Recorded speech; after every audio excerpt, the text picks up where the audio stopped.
High guys, आज चाहिँ मैले मुकबाङ होइन अर्कै भिडियो लिएर आएको चाहिँ। आजको भिडियो चाहिँ विल बी अबाउट बुक्स। अनि म चाहिँ पहिलादेखि नै बुक पढ्न मन लाग्ने, तर बुक पढ्न मन लाग्ने, बुक किन्ने, तर सबै बुक किनेको बुक जति चाहिँ पढेर नभ्याउने चाहिँ मेरो बानी क्या। अनि स्टार्ट गरेको बुक पनि आधी पढ्दै छोड्दै गर्ने गर्थेँ। सो योपालिको मेरो रिजोल्युसन 2026को रेजोल्युसन भनेको नै धेरै बुक पढ्ने र स्टार्ट गरेको बुक चाहिँ कम्प्लिट गरेरै छाड्ने भन्ने थियो है। सो या जनवरी 17मा मैले एउटा बुक पढेर सकाएँ। यो मैले जनवरी 1मा स्टार्ट गरेको थिएँ, किनेर नयाँ बुक किनेर स्टार्ट गरेको थिएँ। 15सम्म सकाउँछु भने, तर बिचमा 2-3 दिन के भएर पढ्न पाइनँ, तर 17सम्म चाहिँ मैले यो बुक सकाएँ। यो भनेको चाहिँ यो बुक चाहिँ before the coffee gets cold हो।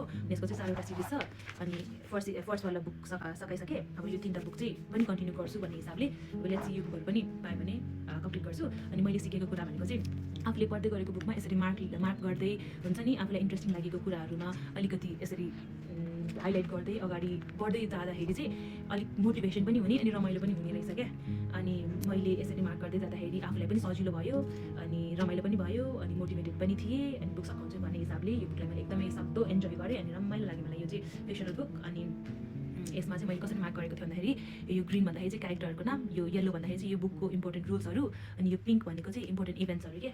त्यसरी राख्दाखेरि अब पढ्दै जाँदाखेरि पुरानो क्यारेक्टर अचानक आयो भने यो को हो भनेर बिर्सिन्छ नि त।